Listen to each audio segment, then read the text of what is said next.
Is that understood? Do you agree, Your Honor? Yes, Your Honor. All right.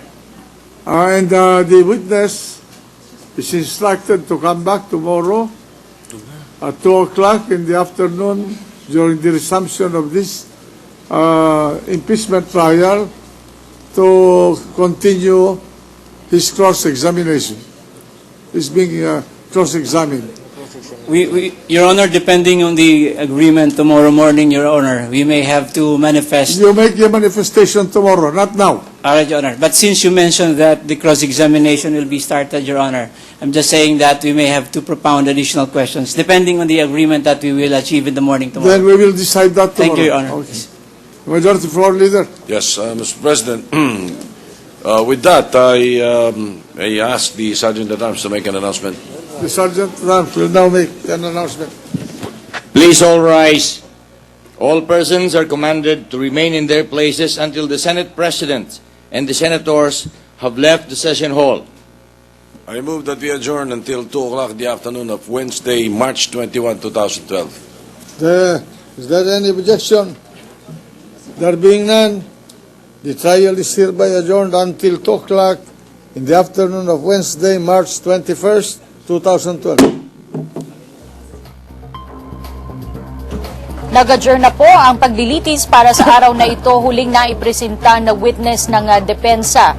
Itong si Attorney Eulalio Diaz, ang administrator ng Land Registration Authority, ipinresenta ang request letter mula sa prosekusyon para sa LRA na humihingi ng kopya ng mga papeles ng mga property ng Chief Justice at ng kanyang mga kapamilya.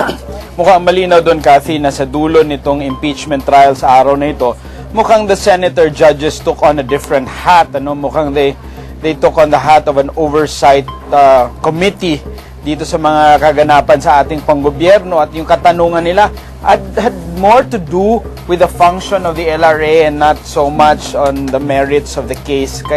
Pero bilang senador, trabaho din nila yon. Kaya siyempre, the temptation to do their work as senators ay nariyan pa rin. Isang mahalagang ipinoint out ni Senadora Pia Cayetano, itong pag-access ng mga dokumento ng properties, no? Kasi sinasabi niya, nakakabahala ito dahil kahit sino na lang palang magpunta doon at mag-request ng kopya ng mga titulo ng pag-aari ng isang tao ay maaring magawa ito. At nais natin tanungin si Attorney JJ, ano po ba talaga yung mga dapat na naging safeguard sa pag-access ng mga dokumento, lalo na yung mga ganito sa properties? Nakakabahala nga ito at very alarming, pero hindi naman tayo para mag-utos sa LRA kung paano nila ipapatupad ito. Ngunit dapat bago sila mag-issue ng mga kopya ng titulo, may mga safeguards sinusunod o fina-follow. Una dyan, para saan ang mga dokumentong ito? Dapat may mga tanong na ganon at dapat rin sigurong malaman ng may-ari ng dokumento na may nanghihingi ng kopya ng kanyang titulo.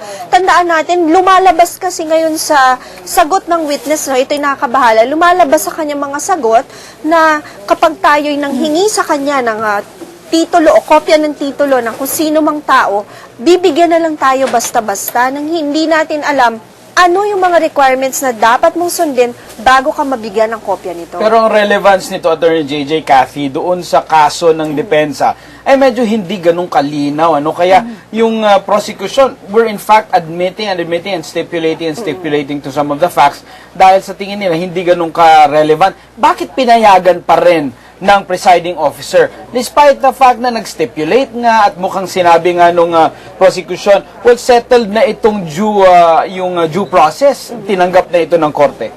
Ang totoo niya hindi rin natin mabasa kung bakit pinayagan nila Senate President Enrile na mag-testify pa rin itong witness on the matter kung paano na-generate yung mga dokumentong ito. Dapat na issue dito is ilan ba ang properties ng mga corona, ilan ang nakapangalan sa kanila. Subalit ang nakapagtataka ngayong hapon na ito, what unfolded was the fact na natuon ang issue sa kung paano na-generate ang data sa LRA at ano yung functions ng LRA. Kaya medyo nalihis tayo ngayong hapon na ito sa pagdiskubre na naman ng further truth na tinatawag. Bakit ba siya, attorney, ipinresenta ng depensa? Ano sa tingin mo yung naging purpose ng pagpresenta nito Pero bago yan, attorney, ay tumungo na muna tayo dito sa press briefing na isinasagawa ng prosecution team. Nung panahon na yon, wala pa tayong SALN at meron pa tayong 2.4. So, kasi yung gusto namin noon, ipakita na yung ilang ari-arian dun sa listahan ng 45 na nakapangalan dun sa relatives o kamag-anak ni Chief Justice, may basehan naman po sa batas yun na i-trace back natin yung pag-aari nun. Dahil kitang-kita naman ho natin dun sa ebidensya na prinesenta ng BIR, wala pong kapasidad yung ilang nakapangalan doon na bumili nung ganong klaseng ari-arian. So kami, nandun pa rin kami sa teorya namin na karamihan po nung lupain doon ay kay Chief Justice pa rin ho yung iba doon, kahit nakapangalan po sa iba. Yun naman, nakapangalan pa rin kay Chief Justice, yung kay Mr. Vicente. Ang teorya po namin ay sa kanya pa rin ho yun dahil hindi pa rin nakalipat po sa kanya yon.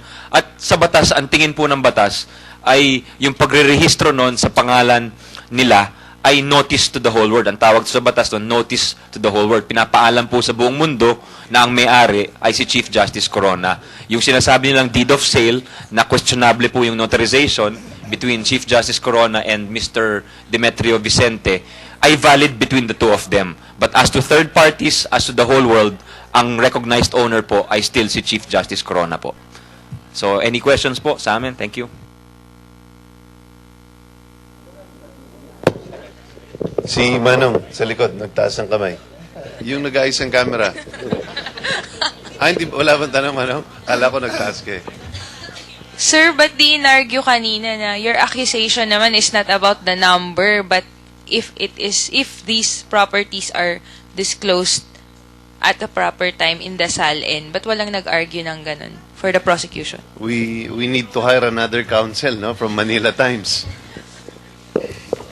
Sa tingin namin, hindi naman kailangan na i-argue yun, no? Kaya nga inadmit na lang ng prosecutor yung gustong mga gustong ipatunayan ng defense counsel dahil hindi naman relevant na yung usapin ng ilang bang mga properties ang pinag-uusapan natin. So inadmit para mabilis po yung pagtakbo, pero kung titignan nga po natin patuloy pa rin pumupunta sa mga issues na sa tingin po namin hindi ganun ka importante. Pero yan yung teorya po ng depensa, hindi po natin ma-question yung teorya nila. Tsaka parang nakikita namin, no, agree naman kami doon. But since Monday of last week, talagang yung aming intention talaga is if there is any matter that we'd like to admit to already or stipulate on the matter, let's stipulate to it. You have rarely heard objections coming from private prosecutors simply because we don't want issues dragging for such a long time. In fact, yesterday, the tact really has been if we don't consider the evidence as relevant, let's just let them make the presentation, hindi na kami nagcro-cross. At least 50% of the witnesses, we did not conduct a cross-examination. So, just to answer your question is, like as we said, it only takes one property for us to establish betrayal of public trust under Article 2, meaning it only takes one form of falsity by not actually declaring a property that you own on the year that you became its owner is enough to be able to establish betrayal of public trust, especially when you look at it alongside the circumstances of other evidence that clearly establish that the omission of these properties are in the same nature why the 31 million was omitted from his SALN. In the same nature also why the dollar accounts were completely not mentioned in his SALN, precisely because it is intended to hide wealth which he cannot justify or is disproportionate to his income. And let's not forget that the law has already made that presumption that as far as the evidence is concerned, he has already accumulated wealth that cannot be justified and the law considers as ill-gotten. Patuloy pong nag-argue ang prosecution kasi na yung mga property na hindi na ideklara ng tama, hindi yung pera, yung dollar account, sa tingin nila kahit na isang property lang daw na hindi maipaliwanag ng tama ay sufisyente para makonsider na si Chief Justice betrayed public trust. Samantala, Mark, balikan natin itong naging katanungan ko kay Attorney JJ. Ano nga ba itong naging purpose ng depensa para ipresenta itong witness? Pinisenta nila itong witness, kagaya nga ng sinabi ni Attorney Lazaro, na ito raw ay para ma-prove ang motive na nag-fishing expedition lamang ang prosecution at ang bad faith nga raw ng pagkakagawa ng complaint. Alright, maraming salamat sa iyo once again, Attorney JJ Atienza, sa pag-share sa inyong knowledge tungkol sa batas. Samantala ay tumungo naman tayo kay Ralph Rivas na nasa labas pa rin ng Senado. Ralph, anong latest dyan? Mark, Cathy, naging usap-usapan naman dito sa press briefing area at sa labas ng Senate Impeachment Court kung ano nga ba ang mga naging epekto at mga unintended consequences nitong impeachment trial ni Chief Justice Renato Corona. Sa mga nakausap ko mga kapwa reporters natin, ay isa nga sa mga nakita nila ay ang pagkakaroon ng epekto sa mga government officials, particularly sa pag-fill out nila ng kanilang SALN. Mukhang natatakot na nga sila na mawabusisi din ang kanilang mga SALN. Pero generally, it may be safe to say na rin na mabuting bagay na rin ito para seryosohin na ng mga government officials ang pag-fill out ng kanilang statements of assets, liabilities, and net worth. But on the other side of the coin, ay baka ayon naman sa mga ibang experts, ay concerned sila kung baka maabuso din ito in the long run at maging ganito na nga, i-impeach na lang din porket naabuso na nga ito. At ayon nga sa Code of Conduct para sa mga public officials, ay it must be kept into good faith ang mga pagkakamali sa isang SALN. Even the Civil Service Commission has in one way felt the pressure na kung ano ba dapat ang nilalaman ng SALN dahil sa takbo nitong impeachment trial. Background lang, kahapon kung matatandaan natin na nagkaroon sila ng balak na maglabas ng panibagong form ng SALN na mas mabusisi at mas madetalye. But on the last minute ay binawi din nila ito para sa pag-aralan pa. Ano ba ang mga implikasyon nito? Well, kitang-kita natin na malaki nga ang epekto nito sa ating demokrasya as a country na naniniwala sa demokrasya and is working towards a democracy.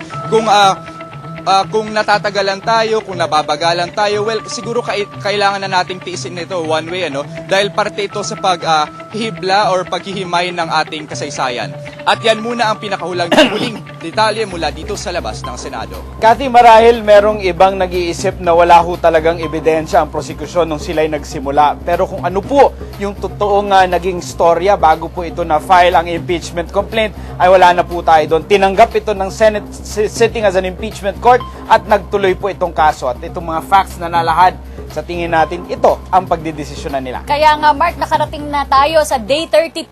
Tingnan po natin ang highlights ngayong araw. Pinagpatuloy po itong cross-examination kay Ben Slim, ang property manager ng The Columns Ayala Land. Ito pong pagtanggap pa rin at kung kailan nga po naging fully owner ang pamilyang Corona dito sa kondong ito ang naging usapin sa araw na ito. Pumasok si Senator Miriam at pinagdebate naman yung mga magkabilang abogado on some of the legal issues of the day. At sumunod na witness, itong si Carmina Cruz, ang Customer Relations Head ng Alveo Land. Siya ay tumistigo tungkol dun sa naging palitan ng sulat mula kay Mrs. Corona at dito nga sa Customer Relations Department ng Alveo patungkol dun sa reklamo ng mga Corona tungkol sa unit nila. Matatandaan nga natin, Mark, na ito nga yung naging dahilan daw kung bakit hindi idineklara itong unit sa SALN dahil medyo hindi pa ina-accept nung panahong yon at 2009 lang daw in-accept ng mga Corona itong property na ito. Sumunod naman, Cathy, umupo sa witness stand yung clerk of court ng Quezon City, yung siya po ang may repository ng mga notarial commission at yung mga records po ng mga nagnonotaryo sa Quezon City para po ito ilahad yung notary dapat daw ng itong deed of trust at saka SPA in favor of the parents Corona coming from their daughter. Nakikita natin yung huling witness para ngayong araw si Attorney Eulalio Diaz, ang administration ng LRA. Pinisenta nga itong letter ng request ng prosekusyon para dun sa kopya ng mga dokumento na pag-aari ng Chief Justice at ng kanyang pamilya at dito nagwakas ang maraming mga itinanong ang mga senator judges tungkol sa naging proseso ng paghahanap ng pangalan at mga dokumento. Kung paano po ito makakatulong sa kaso, hindi po tayo sigurado, pero marahil makakatulong ito para mapaganda po ang sistema sa Land Registration Authority. Diyan po nagtapos ang 32nd day ng impeachment ni Chief Justice Renato Corona. Ako po si Mark Astrodes. Ako naman po si Cathy San Gabriel. Hanggang bukas po muli. Maraming salamat at mabuhay Pilipinas.